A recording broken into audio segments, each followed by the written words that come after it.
Read and Discuss for Success. Today we're going to be reading Drawing Solutions by Patty Dobrowolski, and we're on page 76. How to read with scare or critical part of our brain, of your brain. And today I have Wendy Boucher to join us, and she'll start reading. Thank you. Start, Wendy, when you're ready. How to work with the scared or critical part of your brain. Your mind likes routines. When you try to change the way you do things, be prepared for some resistance. Imagine that you are a fast food person who has decided to make a sweeping change in your diet. From now on, you are going to buy only whole foods and cook everything yourself. Full of determination, you set out for the grocery store. Once you arrive at the produce section and survey all of the vegetables, that inner voice begins to remind you all this cooking is going to take a lot of time, and stocking your kitchen is going to be expensive. You begin to feel anxious. Then you notice a sign touting a fantastic discount on your favorite frozen pizza. That voice in your mind says, yeah, it would be so much less stressful to just toss a few pizzas in your cart and get back to more important things.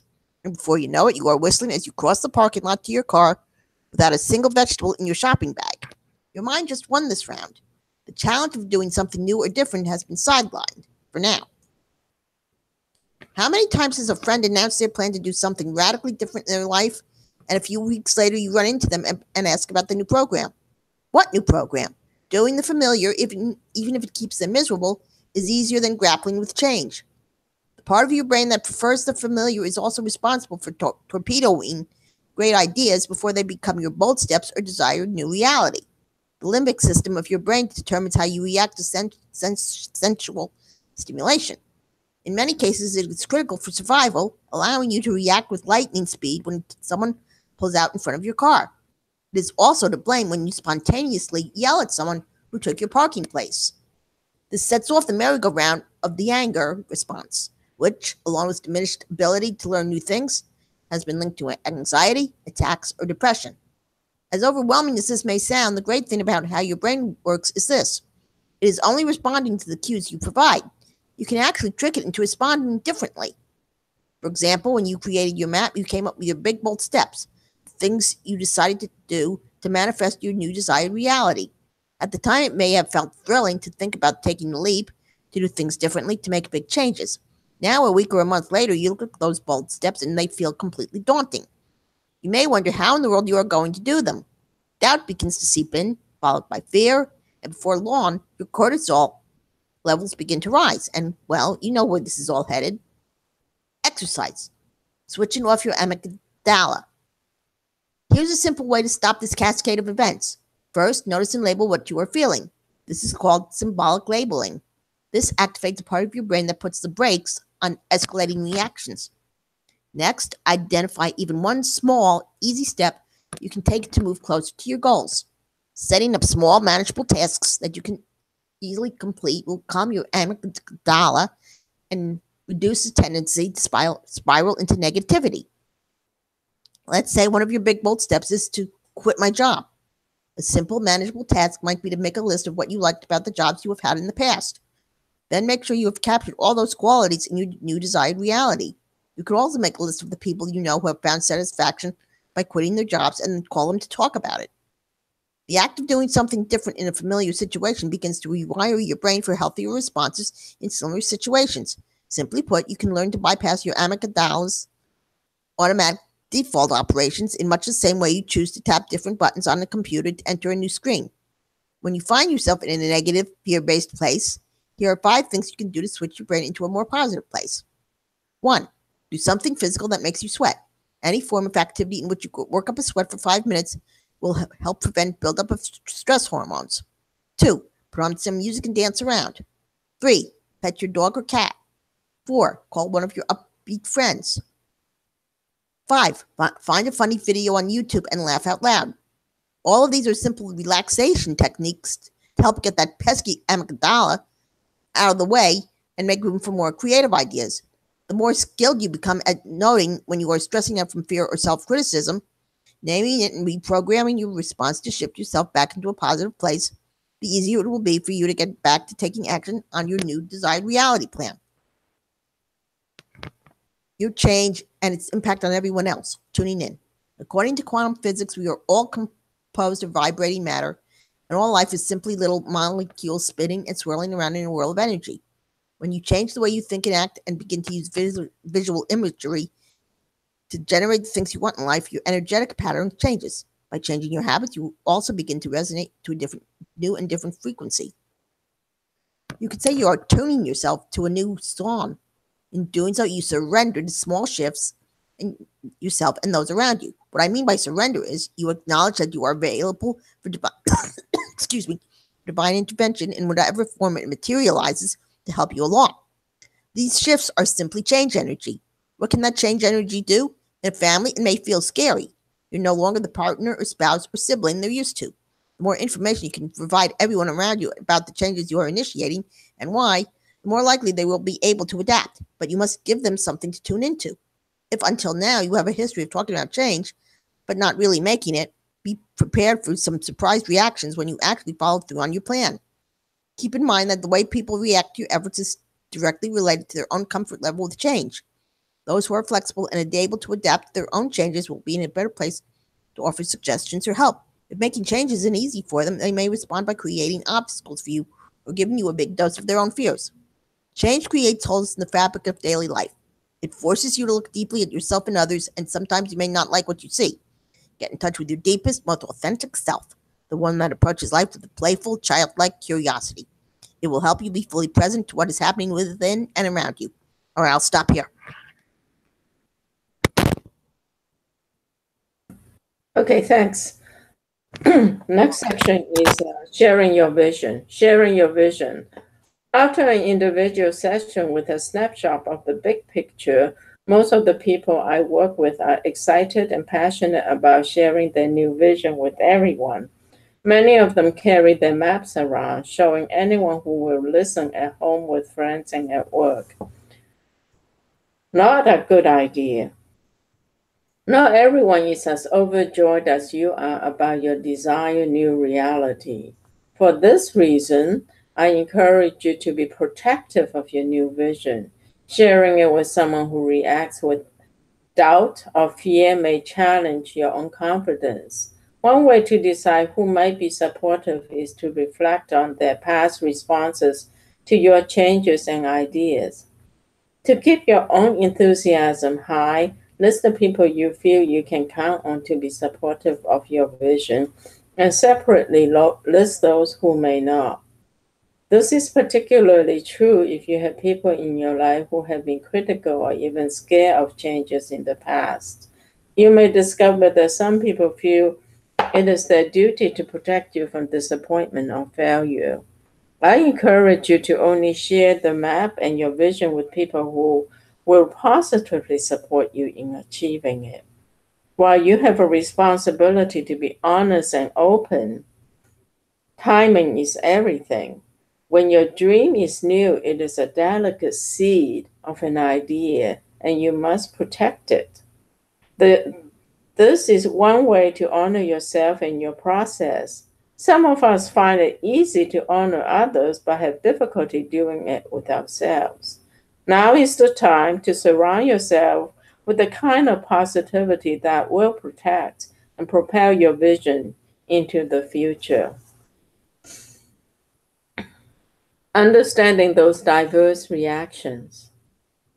One of the most painful parts of mapping your future is encountering people you love and trust who seem intent on sabotaging your progress. It happens all the time. Suddenly, all sorts of reasons come up for waiting until later or changing your priorities. Because people you respect are presenting these legitimate detours, it's hard to say no and keep your plan.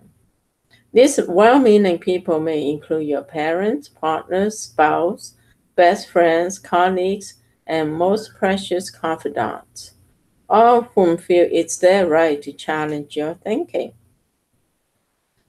When you share your desired new reality, be prepared for anything. The listener may appear distracted or even disinterested. They may interrupt or dismiss you, and they may totally freak out. Your inner confidence may waver when you pour your heart out and the response implies they don't think your plan is sound. Expect them to look at you in the eye and solemnly say, I've known you for a long time and I think you need to, blah, blah, blah. Once you get over any disappointment and beat back your self doubt, go back to your core. Your core is the part of yourself that knows the next step for you. Despite the flow of things and people around you, one way to reconnect to your core is to call up the symbol you saw or repeat the word you were given in the visualization exercise. That brings a sense of peace and alignment. Bring your focus to that which you desire in the future. The image will reboot that initial state of euphoria you felt when you first created your map. You may need to reassess, especially if the negative response comes from someone close to you. Ask yourself, what is the right thing for me to do with this reaction? Is there anything about what they've said that I need to take into consideration? Will acting on the suggestion or concerns help me move to where my desire goes? Or is this response being generated by fear of change? While you don't want to be derailed from carrying out your plan, some modifications may be called for. When your income is a sole support for others, you have a responsibility to work it out with everyone concerned, to create a realistic plan to make the changes you want. And there is no law that says you cannot make changes to your plan when it's not working for you anymore. The important thing is to ask them directly for the support you need and lay out your expectations of what this may mean for them. Then be flexible, curious, and open while you listen to their reaction. Remember to stay the course that is right for you. There are many theories about how each of us moves through the phase of major change. When I was working as a consultant with the team of ChangeWorks Global, the firm founders Cynthia Scott and Dennis Jaffe had coined the term the transition curve, T curve. As the illustration showed, the first phase is denial. We don't want to deal with the reality of change, so we stick our head in the sand and wish it would go away. This is followed by resistance. We get mad, explain, and use any trick we can to resist change. Then we move into exploration and start to take an honest look at all of our options. And finally, we embrace commitment. We step fully into the experience of transition and become committed to following through the changes that are occurring. In the mapping process, denial might show up by believing that all the bold steps and actions are going to be a breeze and will happen instantaneously. That form of denial could also be called uninformed optimism. Resistance is generated by the parts of us that get mired in self-doubt and critical thinking. Exploration is what is desired new reality is all about. Commitment is walking over the bold step bridge that brings us to our new desired reality. The T curve is a powerful tool to help you understand the impact of change and how it is affecting you and those around you. Each of us moves through the phases at our own pace. It may be that you're enjoying the euphoric dance of exploration or the firm zeal of commitment, while those around you are still surprised that something needed to change at all. Keep the T curve in mind when first presenting your need to make changes. Take a step back and remember they may be starting off in the denial phase. So your job is gently walk them through your whole process. At any rate, it is better to start dropping hints early when you're considering a change that involves other people and their welfare. As a teenager, I saw this play out when my father faced either quitting his longtime job or being shuffled into a dead-end position. Since he was a company man who had only worked for two firms in his entire career, he was devastated. My father was a smart and proud man and was angry and at a loss about what to do next. My mother, fortunately, was skilled at adapting to changes. Over dinners in the weeks that followed, she exuded optimism and belief in his ability to adapt. She encouraged him to see this chance as to do something new and even better. My father eventually parlayed his many years of engineering experience as a concrete specialist to create lucrative and successful consulting career with companies around the world. 25 years later, he was given a Lifetime Achievement Award for his contribution to the field of concrete engineering. If you are facing a major change, and like my father, feeling angry and lost, garnering the support of one or two people can bolster your courage to move forward. Invite help by being honest and open about your doubts and fears, and may even be surprised who steps up with support. I think maybe I stop here. All right. Okay. Would you like to start some discussion points? Well, big thing with me over the years has been saying I'm going to do something important and then not doing it. I'm realizing I can't do that. Can't be doing that. That's not good. So if I'm going to say I'm going to do it, I actually have to do it. And, they say actions speak louder than words. So that's it. Okay, so I think I'd like to respond to what you say a little bit from this section, but before I do that, I'm going to ask your permission first. May I do that? Okay. Sure. So one of the things when I think about it is sometimes, like they said, it's hard to do something when you say it, but it might help to break it down into smaller steps. That's the first thing that came up. Like if you like what you did, you said you're gonna eat fruit. So you like watermelon and honeydew, so you started buying that. And then, maybe next time you graduate to oranges, or in the wintertime, it's a lot of apple. And maybe you can try to eat it differently. Like I put apple in the toaster oven for 20 minutes or 30 minutes. And then it's like a baked apple. So it tastes really more like sweeter and more dessert like. Um, and the other thing is to find a group or a person like this, and every week make a little commitment to do that. And that might help you. It's not so it's like chunking chunking pieces, smaller pieces, chunking it, and then also finding someone you can get support and get accountability for. I think that really helps. For me, it's just just finding what I like what fruits I like. I know there's certain fruits I like to eat, like melons and bananas and grapes. I haven't had bananas or grapes recently, but I can always get those. Yeah, so that's another thing. What they talk about here is exploring what's possible. Yeah. Right? That's a great trick. That's a great thing. Yeah. I could use a little bit more. Generally, I'm pretty curious person, but if I get into some kind of emotional stuff, then I get really stuck.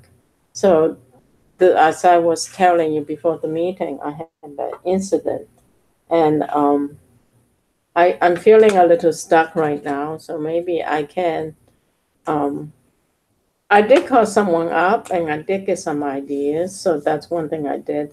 I call a understanding friend that also, it's not just mirroring what I say, but give me some other options. But I think another thing I could do is explore what else I can do.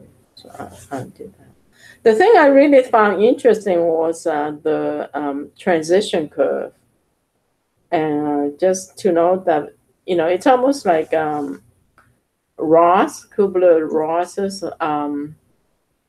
the grief cycle, you know, Mm-hmm. um, which just starts with denial, anger, um, negotiation, and then acceptance. There's one more in there. I don't remember what that was. So that's very interesting. I like the idea that sometimes people are in denial and you have to give them time.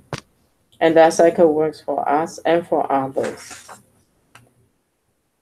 And the other thing I really like is protecting your vision by not sharing it with everybody, but sharing it with people that will support you in the beginning. So it's like a seed and it needs some protection. I thought that was really good idea. Because I have a tendency, once I have this great idea, I want everybody to know about it. But sometimes maybe just share with a few people, right? Um, Yeah. Mm-hmm. that's what I have. I think I need to go back and read this again. Do you want to speak to what I said? The transition cycle, or do you want to talk about protecting the vision? No. No. Okay. So let's move on to commitment. Yeah. Would you like to go first? Well, there's a picnic coming up that I have to sign up for this week, and it's on Thursday when I do yoga. So I'll go into two things at once, and let's see what else. Keep up with my exercise and keep up with my all the learning that I'm doing. With all the learning I'm doing, it's not just about reading and studying and that kind of thing. It's also being able to apply it for me. That's really means a lot to me. Can That's you give me an example? like well, like with my history reading, write about it. Write about what I've read. Yeah. And publish that online. I'd love to read some. If you don't mind sharing it with me, No, let me. No, I don't mind. Yeah, let me know where the link is, and I'll go read it. Yeah, that's a good idea. Right. That's it. That's it. Okay, so for me, I need to continue working on.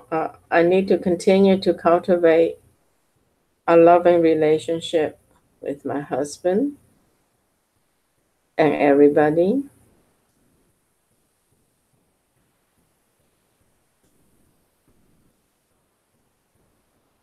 And I'm going to write my book. And I'm going to be meeting with the micro mentor group to roll out this. It's going to be called Peer Mentoring Project.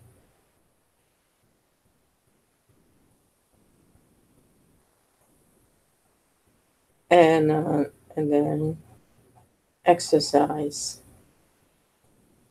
I want to add one more. That's too many. But spiritual reading. That's it. All right. Okay. Well, great to talk to you, and Too. we'll talk next week. Bye.